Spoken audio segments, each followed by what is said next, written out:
Assalamualaikum warahmatullahi wabarakatuh. Semoga semua kebaikan terlimpah kepada kita semua.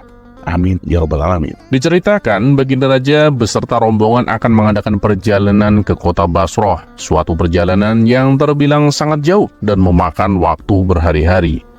Agar dalam perjalanan tidak membosankan, Baginda Raja pun mengajak serta Abu Nawas. Ketika melintasi sebuah perkampungan, ada seorang lelaki yang menghentikannya. Dia adalah lelaki Badui yang hidup di pedalaman dan tidak tahu arah jalan. Ampun Paduka yang mulia, hamba dengar Paduka akan ke kota Basrah. Bolehkah saya ikut? Kebetulan saya juga mau ke sana Paduka, kata Badui tersebut. Oh, boleh, silahkan, balas Baginda Raja. Badui itu pun merasa senang. Menurutnya, dengan bersama rombongan kerajaan, perjalanannya akan menjadi aman, tidak akan ada perampok yang berani menghadang, dan tentu saja tidak akan tersesat jalan. Tetapi yang membuat Baginda Raja risih, selama dalam perjalanan, Badui itu mengendarai kudanya berdampingan tepat di sampingnya. Lalu salah satu prajurit pengawal segera menegurnya. "Hei Badui, kamu jalannya di barisan belakang, jangan di sini," ujar sang prajurit. Namun si Badui menolaknya. "Loh, kamu siapa? Kenapa melarangku?" tanya si Badui. "Aku ini prajurit pengawal. Aku yang seharusnya di sini mengawal Baginda Raja," jawab si prajurit. "Apa itu prajurit pengawal?" tanya Badui kembali. "Ya, orang yang menjaga keselamatan Baginda Raja lah," jawab si prajurit. "Oh, tapi saya juga ingin perjalanan saya selamat. Jadi saya harus tetap berjalan di samping Baginda Raja," balas si Badui. Karena si Badui keras kepala, pengawal tersebut meminta bantuan sang menteri. Kemudian sang menteri pun menghampirinya. "Maaf, kamu itu tidak seharusnya berada di sini. Kamu sebaiknya berjalan di barisan belakang," kata sang menteri. "Lah, siapa lagi kamu? Kenapa ikut-ikutan melarangku?" tanya si Badui. "Saya ini menteri istana," jawab sang menteri. "Menteri? Apa itu menteri?" tanya si Badui lagi. "Menteri itu adalah pembantu Baginda Raja yang bertugas menangani semua urusan kerajaan," jawab sang menteri. "Oh, cuma pembantu? Kirain siapa? Sudahlah, jangan sok-sok mengatur saya. Pokoknya aku mau berjalan di tempat paling depan bersama Baginda Raja," ujar si Badui. Sang menteri pun juga kewalahan menghadapinya. Baginda Raja yang dari tadi memperhatikan hanya tersenyum menyaksikan keberanian si Badui. Hingga akhirnya datanglah Abu Nawas menghampirinya. "Tuan, sebenarnya Tuan itu mau kemana?" tanya Abu Nawas. "Aku mau ke Basrah," jawab si Badui. "Oh, ke Basrah? Ngomong dong dari tadi. Yang barisan depan ini menuju ke Damaskus, Tuan, bukan ke Basrah. Kalau yang menuju ke Basrah, itu tuh yang jalannya di barisan belakang," tutur Abu Nawas. Mendengar itu si Badui ngomel-ngomel kepada pengawal dan menteri yang menegurnya. "Dasar pengawal gila, itu lagi tuh, pembantu gak becus. Kenapa gak bilang dari tadi? Untung ada orang ini yang ngasih tahu. Kalau enggak aku udah nyasar ke Damaskus." Si Badui pun segera pindah barisan, bergabung dengan rombongan paling belakang. Melihat itu, Baginda Raja tertawa terpinggal-pinggal dengan ulah akal cerdik Abu Nawas.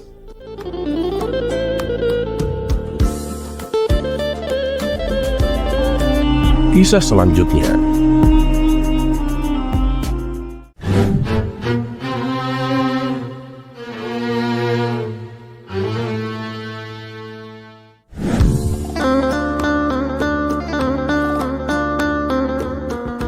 Alkisah, Abu Nawas mempunyai tetangga yang terkenal sangat pelit dan bakhil. Dia bernama Abu Jahil. Saking pelitnya, ia tak pernah sekalipun berbagi makanan kepada kawan-kawannya.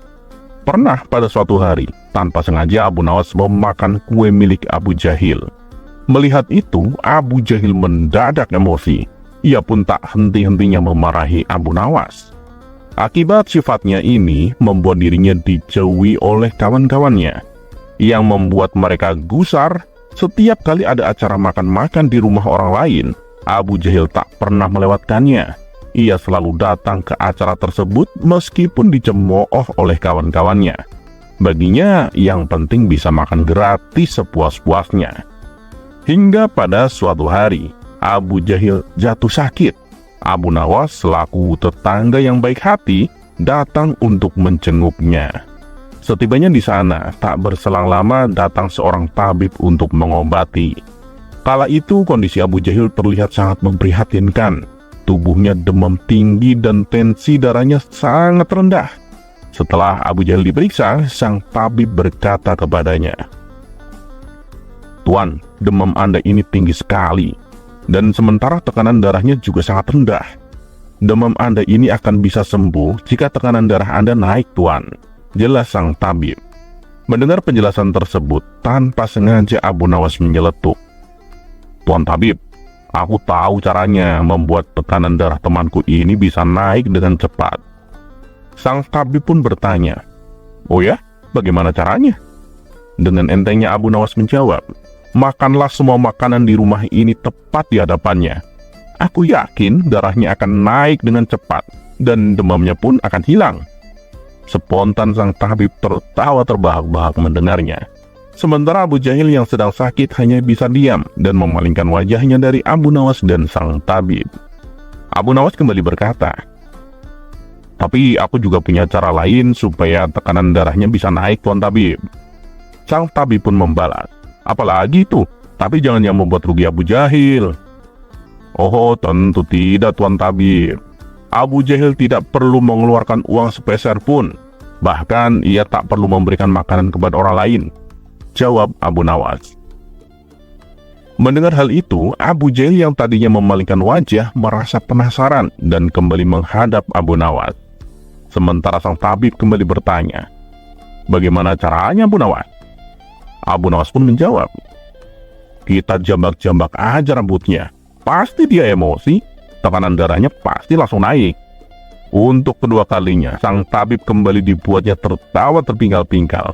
Sedangkan Abu Jahil yang tadinya serius ingin tahu, kembali memalingkan wajahnya dan tak mau lagi menatap Abu Nawas.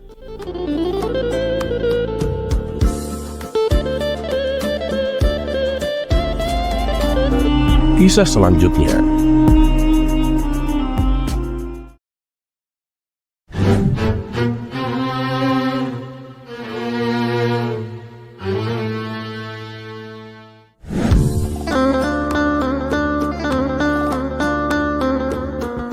Sudah berhari-hari Baginda Raja merenung, bukan karena suatu masalah yang besar, tapi hanya karena sebuah teka-teki yang ia dapat dari kawannya, yaitu Raja Negeri Seberang. Tak ingin berlarut-larut memikirkannya, akhirnya Baginda Raja memanggil Abu Nawas untuk memecahkan teka-teki itu yang selama ini membuatnya pusing. Dan singkat cerita, datanglah Abu Nawas menghadap. Tanpa basa-basi, Baginda Raja langsung berkata, "Abu Nawas, aku memanggilmu ke sini karena aku sudah tak tahu harus berbuat apa lagi. Ada teka-teki yang selama ini menggoda pikiranku, Abu Nawas. Berhari-hari sudah aku mencari jawabannya, tapi semuanya sia-sia. Nah, aku butuh kamu untuk mencari jawabannya, Abu Nawas." Abu Nawas pun membalas, "Oh, siap Paduka Yang Mulia. Langsung saja Paduka, apa teka-tekinya?" Baginda Raja lalu kembali berkata, "Aku harap kamu langsung bisa menemukan jawabannya, Abu Nawas. Begini teka-tekinya. Di manakah sebenarnya batas jagat raya ciptaan Tuhan kita?" Tanpa pikir panjang dan tanpa ragu-ragu, Abu Nawas langsung menjawab, "Batas jagat raya itu ada di dalam pikiran kita, Paduka." Kemudian Abu Nawas menjelaskan lebih rinci. Ketika keterbatasan itu ada karena adanya keterbatasan. Dan keterbatasan itu ditanamkan oleh Tuhan di dalam otak manusia. Maka dari itu, manusia tidak akan pernah tahu di mana batas jagat raya ini. Sebab sesuatu yang terbatas itu tentu tak akan mampu mengukur sesuatu yang tak terbatas, tutur Abu Nawas. Baginda Raja pun tersenyum puas mendengar penjelasan Abu Nawas yang sangat masuk akal itu.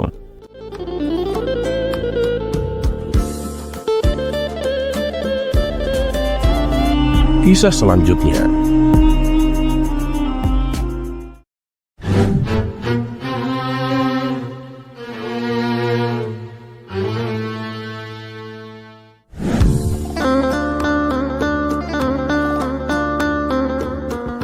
Siapa sangka ketika Abu Nawas masih muda, ia pernah ditipu oleh seorang wanita tua. Peristiwa ini terjadi ketika Abu Nawas sedang berkunjung di kota sahabatnya. Sebelum sampai ke rumah sahabatnya, meskipun sebagai tamu, Abu Nawas tak lupa membelikan oleh-oleh untuk sahabatnya itu. Maka ia pun memasuki sebuah toko besar yang berada di kota tersebut, di mana toko itu menyediakan berbagai macam makanan seperti kurma, keju, dan lain-lain. Ketika ia berkeliling memilih oleh-oleh, ia merasa ada seseorang yang selalu mengikutinya. Abu Nawas pun menjadi penasaran dan menoleh ke belakang. Ternyata dia adalah seorang wanita tua yang juga sedang berbelanja di toko tersebut.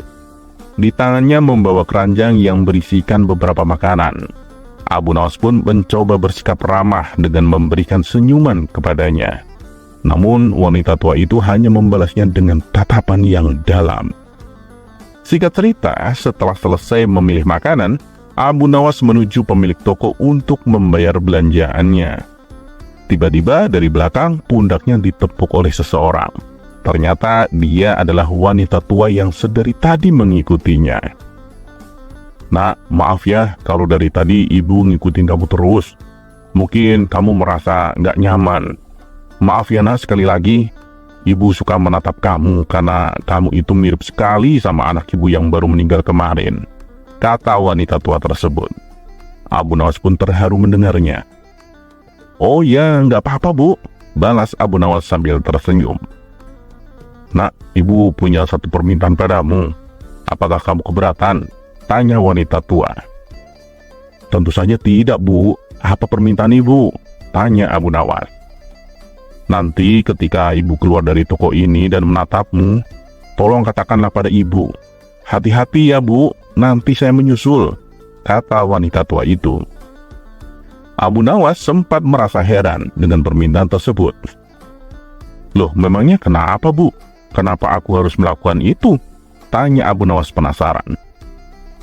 "Itu adalah kalimat yang sering almarhum anakku katakan setiap kali aku akan berpisah dengannya," jawab wanita tua tersebut dengan wajah yang sendu. "Oh, baiklah bu," balas Abu Nawas. Kemudian wanita tua itu duluan menuju pemilik toko untuk menghitung belanjaannya. Sementara Abu Nawas hanya bisa menatapnya dengan haru. Setelah urusan dengan pemilik toko selesai, wanita tua itu menengok ke belakang dan dengan mata berkaca-kaca ia menatap Abu Nawas untuk terakhir kalinya. Abu Nawas pun membalasnya dengan perkataan yang diminta wanita tua tersebut. "Hati-hati ya bu, nanti saya menyusul," ucap Abu Nawas. Si wanita tua itu pun segera berjalan cepat meninggalkan toko dengan menundukkan wajahnya. Setelah ia menghilang di balik pintu, kemudian Abu Nawas menghampiri pemilik toko. "Semuanya jadi berapa tuan?" tanya Abu Nawas sambil menyetorkan beberapa makanan yang dipilihnya. "Totalnya 50 dinar, jawab pemilik toko. "Kok mahal sekali? Aku kan hanya beli 1 kilo kurma dan beberapa potong roti," protes Abu Nawas. "Loh, bukannya tadi itu ibumu? Dia bilang barang belanjaannya akan dibayar sama anaknya," ujar si pemilik toko. Spontan Abu Nawas pun terkejut mendengarnya. "Aduh, sialan, aku dikelabui wanita tua," gerutu Abu Nawas. Akhirnya mau tak mau, Abu Nawas pun harus membayar belanjaannya.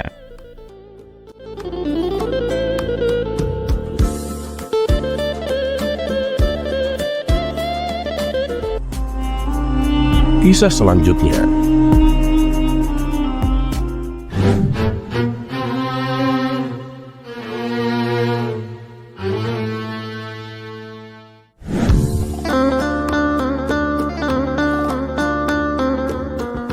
Dikisahkan Baginda Raja mengadakan suatu pertemuan di istana. Dalam pertemuan tersebut, dia mengundang tokoh-tokoh penting. Di antaranya adalah para sastrawan, para penyair, dan beberapa tokoh penting lainnya. Tak lupa, Abu Nawas juga ikut serta diundang. Ketika pertemuan dimulai, Baginda Raja meminta setiap tamu untuk menyajikan puisi atau cerita pendek yang menghibur. Para penyair mulai membacakan puisinya yang berisikan pujian kepada Baginda Raja.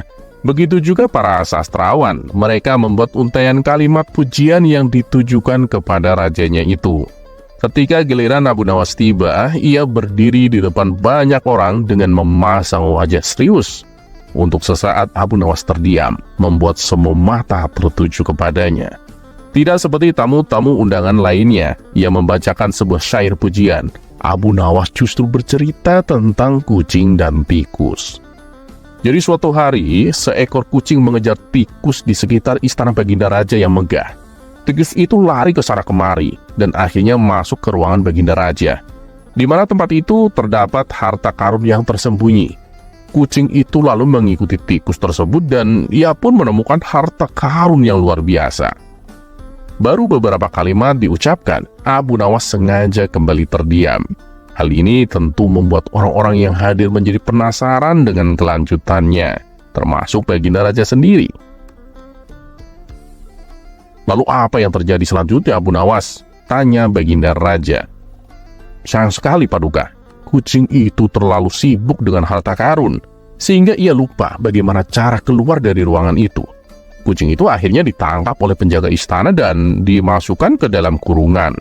Nah, untuk kedepannya, sebaiknya Paduka Raja perlu berhati-hati ketika akan memelihara kucing, kata Abu Nawas melanjutkan. Setelah mendengar cerita pendek tersebut, Baginda Raja bertepuk tangan dan memberikan Abu Nawas sebuah hadiah. Kemudian ia pun dipersilahkan untuk pulang.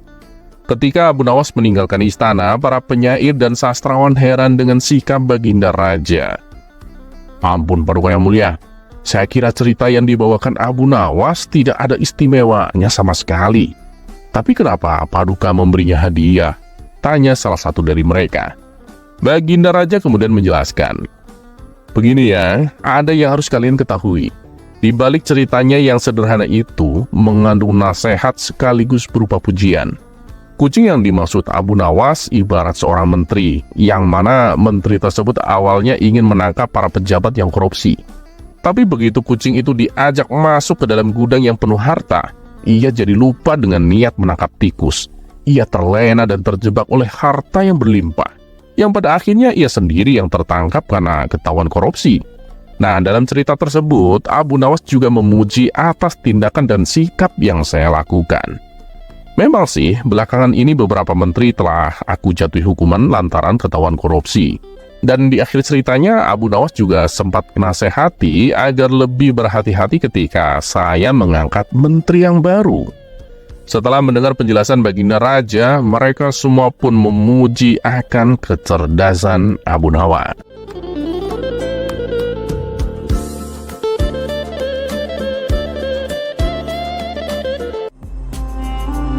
Kisah selanjutnya.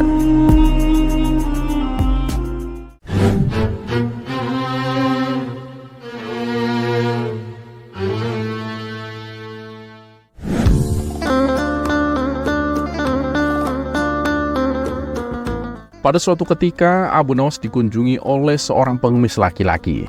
Pengemis itu meminta makanan karena sudah lama tidak makan. Namun Abu Nawas tidak memberikan sesuap nasi atau makanan lainnya yang sangat diharapkan oleh pengemis itu. Sebaliknya, ia malah mengajukan beberapa pertanyaan. "Kamu kenapa mengemis? Apa kamu tidak punya pekerjaan?" tanya Abu Nawas. "Maaf Tuan, sebenarnya saya sudah lama dari dulu mencari pekerjaan, tapi belum ada yang mau menerima saya bekerja," jawab si pengemis. "Oh begitu, memangnya kamu mau kerjaan, sekalipun pekerjaannya itu berat?" tanya Abu Nawas. "Ya asalkan halal, saya maulah Tuan," jawab si pengemis. Akhirnya Abu Nawas mengantarkan pengemis itu menemui sahabatnya yang bernama Abu Wardah. Dan singkat cerita, pengemis itu diminta bekerja untuk mencabut rumput. Ternyata pengemis itu merupakan seorang pekerja yang sangat rajin dan tangkas. Dalam waktu singkat saja, pekerjaannya pun selesai. Abu Wardah sangat kagum dan tergerak hatinya untuk memberikan pekerjaan yang lebih serius. Ia pun meminta pengemis itu untuk memisahkan satu ember kurma menjadi 3 bagian. Yang bagus diletakkan di keranjang pertama, yang lumayan bagus diletakkan di keranjang kedua, dan kurma yang jelek diletakkan di keranjang yang ketiga. Dan pada keesokan harinya, Abu Nawas datang ke rumah sahabatnya untuk menanyakan kabar dari pengemis itu. Ia pun menjelaskan bahwa pengemis itu sangat rajin dan terampil mencabut rumput di ladang, sehingga dirinya menyimpulkan bahwa pengemis itu adalah pekerja yang baik. Maka dari itu Abu Wardah memberikan pekerjaan yang lebih serius kepadanya. "Memangnya sekarang dia kerja apa?" tanya Abu Nawas. "Tadi malam aku suruh untuk memisahkan kurma-kurma menjadi 3 bagian. Yang bagus, yang sedang, sama yang jelek. Ayo kita lihat ke sana. Dia itu orangnya benar-benar rajin, Abu Nawas. Pasti kerjaannya sekarang udah selesai," kata Abu Wardah. Tak lama kemudian keduanya sangat terkejut ketika melihat pengemis itu tidur pulas dan tidak mengerjakan pekerjaan yang telah diberikan kepadanya. Dengan penuh tanya, Abu Wardah pun membangunkan si pengemis. "Loh, kamu kok malah tidur? Kenapa tidak kamu selesaikan pekerjaan yang sangat mudah itu?" tanya Abu Wardah. "Maaf Tuan, kalau hanya memindahkan kurma itu emang mudah. Tapi yang sulit itu membuat keputusan mana kurma yang bagus, lumayan baik, dan yang jelek. Karena kan saya tidak dikasih tahu sebelumnya, kurma bagus seperti apa, yang sedang bagaimana, dan yang jelek seperti apa," jawab si pengemis. "Oh iya ya, waduh bodohnya aku ini. Aku sama sekali nggak kepikiran hal itu," kata Abu Wardah. Abu Nawas pun tersenyum melihat kejadian itu. Ia pun menegur Abu Wardah, karena Abu Wardah hanya bisa memberikan tugas saja, tapi tidak mengajarinya dengan baik cara melakukannya.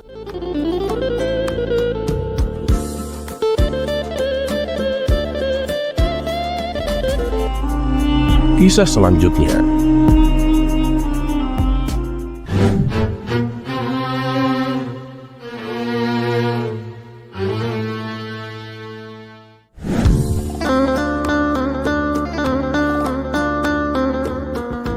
Dikisahkan saat musim kemarau melanda, masyarakat Baghdad banyak yang kekurangan air dan selalu kepanasan oleh teriknya sinar matahari. Namun permasalahan ini tidak mendapat perhatian dari pihak kerajaan. Baginda Raja malah membuat ruangan baru di dalam istana untuk dirinya sendiri agar lebih nyaman dan sejuk. Bahkan pintu untuk ruangan baru tersebut terbuat dari kayu yang mewah dan mahal. Walhasil Baginda Raja pun merasa senang meskipun musim panas dan kemarau melanda. Karena bagi Baginda Raja, hanya dengan membuka pintu tersebut, ia bisa merasakan kesejukan dan kenyamanan. Melihat hal itu, Abu Nawas merasa geram dan merencanakan sesuatu. Akhirnya terbesitlah ide konyol untuk mengerjai Baginda Raja dan menyadarkannya. Singkat cerita, berkat siasat dan akal cerdiknya, ia berhasil mencuri pintu tersebut lalu diletakkan di tengah-tengah pemukiman penduduk. Di hadapan orang-orang, Abu Nawas berteriak, "Ayo, kalau kalian tidak ingin kepanasan, bukalah pintu ini. Niscaya kalian akan merasakan kesejukan." Para warga yang melihat tingkah Abu Nawas ini menganggapnya gila dan sudah tak waras. Sementara itu, di dalam istana dihebohkan oleh pintu yang hilang. Baginda Raja pun dibuat murka karena kejadian ini. Apalagi ketika mengetahui bahwa Abu Nawas lah yang telah mencuri pintu tersebut. Ia pun segera mendatangi Abu Nawas dengan didampingi beberapa pengawal. "Woi Abu Nawas, dasar pencuri biadab. Berani-beraninya kau mencuri pintu istana," bentak Baginda Raja dengan emosi. Abu Nawas pun hanya terdiam sambil menundukkan kepalanya. "Apa maksudmu melakukan ini? Dan kenapa pintu itu malah kamu letakkan di tengah-tengah pemukiman penduduk?" tanya Baginda Raja. "Ampun Paduka Yang Mulia, para warga mengeluhkan kepanasan dan kekurangan air dikarenakan musim kemarau melanda negeri kita," jawab Abu Nawas. "Tapi apa hubungannya dengan kamu mencuri pintu?" tanya Baginda Raja kembali. "Sekali lagi, ampun Paduka. Saya hanya ingin orang-orang juga merasakan hal yang sama. Dengan membuka pintu tersebut, mereka bisa merasakan sejuk dan nyaman seperti yang Paduka rasakan. Oleh karenanya, saya mencuri pintu itu dan diletakkan di tengah-tengah pemukiman warga," jawab Abu Nawas. "Terus emang berhasil? Mereka tetap kepanasan kan? Kamu itu jangan konyol Abu Nawas," balas Baginda Raja. "Ya benar Paduka Yang Mulia, mereka masih tetap kepanasan. Nah, sekarang tinggal Paduka yang meneruskan bagaimana caranya agar rakyat Paduka bisa merasakan sejuk dan nyaman dan tidak kekurangan air. Jelas Abu Nawas.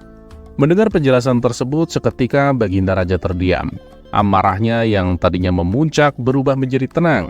Ia pun mulai menyadari bahwa ia hanya mementingkan dirinya sendiri tanpa memperdulikan nasib rakyatnya yang selalu kepanasan dan kekurangan air.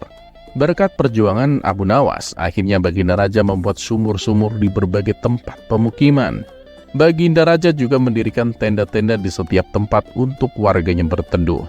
Adapun para warga yang tadinya menganggap Abu Nawas gila, kini berbalik memujinya dan meminta maaf kepadanya.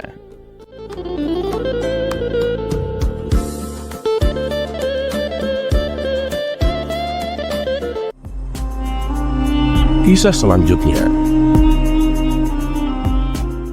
Perang pertama umat Islam, di mana Rasulullah terjun langsung dalam memimpin jalannya peperangan, membuktikan bahwa umat Islam bukanlah kelompok lemah yang bisa dihina dan diremehkan oleh kafir Quraisy dan orang-orang musyrik saat itu. Dan inilah Perang Wadan.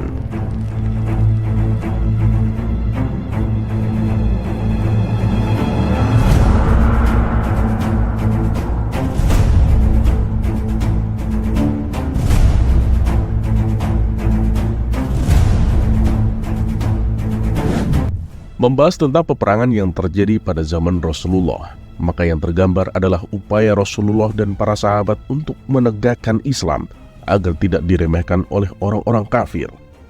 Perang yang terjadi saat itu merupakan solusi terakhir yang memang tidak bisa ditawar dengan solusi yang lain. Dari adanya perang yang merupakan solusi terakhir itu, ada beberapa peperangan di mana umat Islam berhasil meraih kemenangan dan sukses dalam membumikan Islam di wilayah tersebut. Dan ada juga beberapa peperangan yang umat Islam justru harus menerima kekalahan. Peperangan yang terjadi pada masa Rasulullah sangat banyak dan bisa terbagi menjadi dua bagian. Yang pertama, peperangan yang diikuti oleh Rasulullah, dan yang kedua, peperangan yang tidak diikuti olehnya. Jumlah peperangan yang diikuti Rasulullah pada masa hidupnya adalah sebanyak 26 peperangan. Di antaranya adalah Perang Abwa atau yang juga dikenal dengan Perang Wadan. Wadan atau Abwa merupakan salah satu daerah yang terletak di antara kota Mekah dan Madinah. Oleh karenanya, perang ini diberi nama Perang Abwa atau Wadan. Perang yang satu ini memang tidak terlalu masyhur sebagaimana Perang Uhud dan Perang Badar. Bahkan dalam kitab-kitab sirah juga jarang disebutkan. Meskipun demikian, perang ini tetaplah peristiwa bersejarah yang tidak boleh dilupakan umat Islam dalam mengingat perjuangan Rasulullah. Tidak hanya itu, Perang Abwa juga menjadi permulaan perang dari beberapa peperangan selanjutnya. Perintah perang turun setelah hijrahnya Rasulullah dan direalisasikan pada bulan Safar tahun kedua Hijriah bertepatan dengan bulan Agustus tahun 623 Masehi. Tepatnya 12 bulan setelah Rasulullah menetap di Madinah setelah hijrah. Saat itulah pertama kali Rasulullah bergerak keluar untuk berperang. Saat itu pula ia hendak menyerang kaum Quraisy dan Bani Hamzah. Namun Bani Hamzah menawarkan perjanjian sehingga perang tidak terjadi. Rasulullah dan para sahabat kembali ke Madinah. Perang pertama ini dikenal dengan sebutan Perang Wadan. Sebagaimana umum diketahui, hijrah Rasulullah dan para sahabat ke Madinah untuk menghindari dari ancaman dan hinaan orang kafir Quraisy yang selalu mengganggu mereka. Perjuangan umat Islam di Mekah mendapat tantangan yang sangat hebat dari pemuka Quraisy. Umat Islam menerima serangan dan mental, dikucilkan dan diberi sanksi berupa embargo ekonomi. Sebagian dari mereka ada yang terpaksa melakukan hijrah ke Habasyah karena kerasnya penindasan yang dilakukan orang kafir Quraisy. Nabi Muhammad dituduh sebagai penyair, bahkan ada yang menuduhnya sebagai tukang sihir. Al-Quran dianggap sebagai syair yang dirangkai oleh Nabi Muhammad. Hari demi hari, umat Islam mendapatkan tekanan dan cobaan yang begitu kuat dari orang kafir Quraisy. Ketika itulah kaum muslimin terpaksa melakukan hijrah ke Madinah. Sesampainya di Madinah, perlakuan aniaya kafir Quraisy tidak berhenti begitu saja. Mereka tidak tinggal diam dan membiarkan Rasulullah hidup tenang bersama sahabat Muhajirin dan Ansor di sana. Ancaman datang silih berganti. Hinaan dan fitnah selalu berdatangan kepada mereka, tebaran fitnah sana-sini. Bahkan tidak lama setelah hijrahnya Nabi Muhammad, kafir Quraisy mengumumkan perang untuk menyerang Rasulullah dan umat Islam. Di saat yang sama, umat Islam benar-benar berada dalam ancaman yang tidak gampang. Siap atau tidak sekalipun, mereka harus berani menghadapi koalisi kafir Quraisy yang hendak memerangi mereka. Dalam kondisi seperti itulah Allah menurunkan ayat pertama yang mengizinkan umat Islam untuk berperang, yaitu Quran Surat Al-Hajj ayat 39. Ayat ini merupakan ayat pertama yang memberi izin kepada umat Islam untuk melakukan peperangan, tepatnya pada tahun kedua setelah hijrahnya Rasulullah ke Madinah. Latar belakang turunnya ayat ini tidak lain disebabkan banyaknya hinaan dan cacian, sekaligus ancaman yang kerap diluncurkan oleh orang kafir dan musyrik kepada umat Islam saat itu. Strategi Rasulullah setelah orang kafir Quraisy mengkampanyekan perang melawan umat Islam dan ada izin dari Allah SWT untuk memberikan perlawanan kepada mereka, tibalah waktunya umat Islam unjuk badan menghadapi semua kekejaman yang orang kafir lakukan kepada mereka. Peperangan ini kemudian disebut dengan Perang Abwa, Ghazwatul Abwa, atau ada juga yang menamainya dengan Perang Wadan, Ghazwatul Wadan. Sebelum Rasulullah dan para sahabat bergegas menuju lokasi perang, ia merencanakan strategi yang akan digunakan saat perang meletus. Kesepakatan terakhir yang diambil Rasulullah dan para sahabat adalah strategi menyekat kaum Quraisy yang didominasi oleh orang-orang kafir Quraisy dan orang musyrik lainnya, yaitu umat Islam berpencar dan menempati tempat yang berbeda. Tujuannya tidak lain kecuali agar orang kafir Quraisy bisa dikepung di tempat tersebut. Namun, rencana matang yang umat Islam sepakati tidak terlaksana. Hal itu disebabkan orang-orang kafir telah pergi dan pulang sebelum umat Islam datang. Akibatnya, strategi yang sudah disepakati tidak bisa diterapkan serta upaya penggabungan mereka tidak terlaksana. Perjanjian Rasulullah dan Bani Dhamrah setelah umat Islam tidak mendapati seorang pun di tempat perang. Mereka pulang tanpa terjadi peperangan dan genjatan senjata. Namun tanpa Rasulullah dan sahabat sadari, mereka disekat oleh kaum kafir yang diprakarsai oleh Maksi bin Amr al-Dhamrah dan beberapa koalisi kaum kafir dari Bani Dhamrah. Melihat reaksi mereka yang datang secara tiba-tiba, umat Islam langsung sigap dan siap untuk meluluh lantakkan dan memukul mundur pasukan yang dipimpin oleh Maksi bin Amr. Hanya saja, kedatangan mereka ternyata bukan untuk berperang melawan Rasulullah dan umat Islam saat itu. Mereka hanya ingin membuat kesepakatan dengan Rasulullah agar antar mereka dan umat Islam tidak berperang, sehingga keputusan damai disepakati oleh Rasulullah dan pasukan Bani Dhamrah.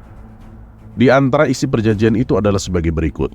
Dengan menyebut nama Allah yang Maha Pengasih lagi Maha Penyayang, ini adalah surat perjanjian dari Muhammad Rasulullah dan Bani Dhamrah. Sesungguhnya harta dan jiwa mereka dijamin keamanannya, dan sesungguhnya mereka akan mendapatkan pertolongan menghadapi orang-orang yang menyerang mereka, kecuali jika mereka memerangi agama Allah. Dan jika Rasulullah meminta pertolongan kepada mereka, mereka pun akan menolongnya. Mereka mendapat jaminan keamanan dari Allah dan Rasul-Nya, dan diberi pertolongan dari mereka yang baik dan menjaga perjanjian.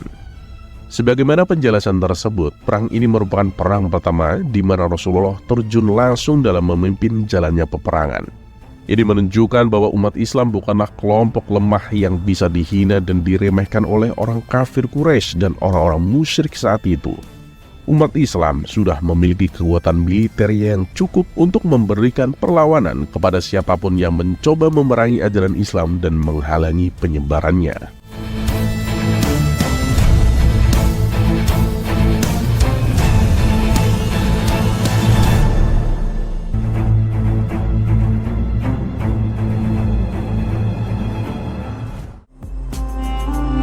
Kisah selanjutnya.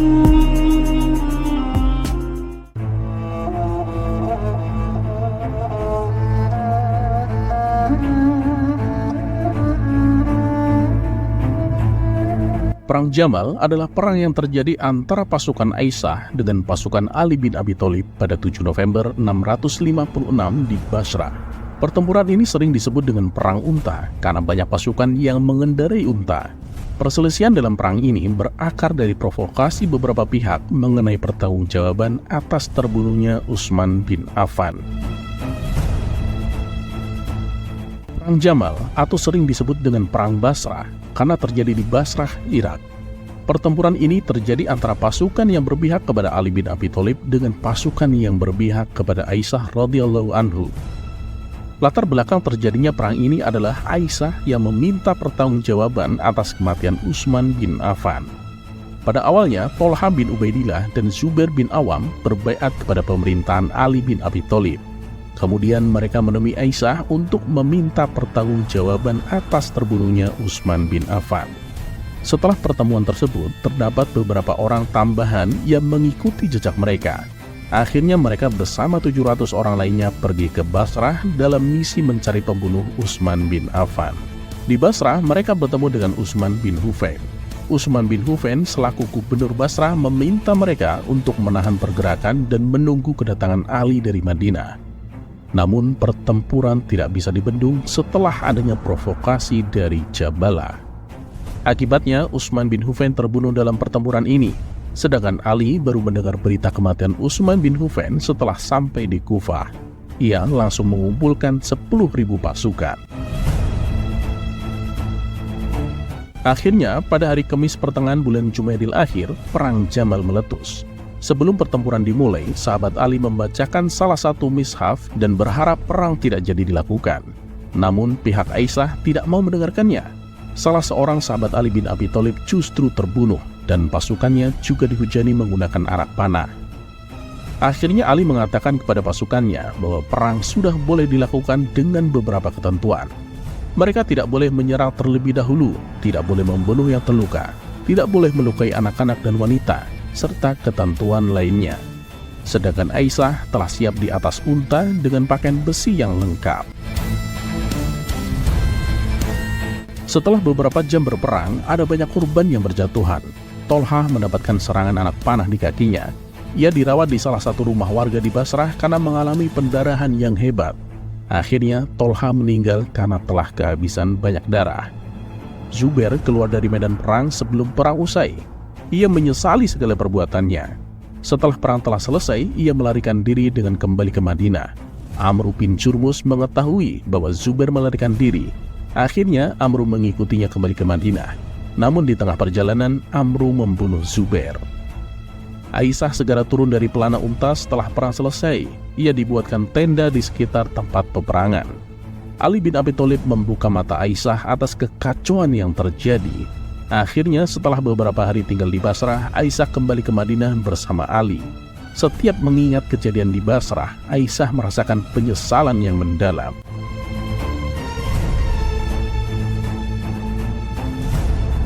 Khalifah Ali lahir pada tanggal 13 bulan Rajab.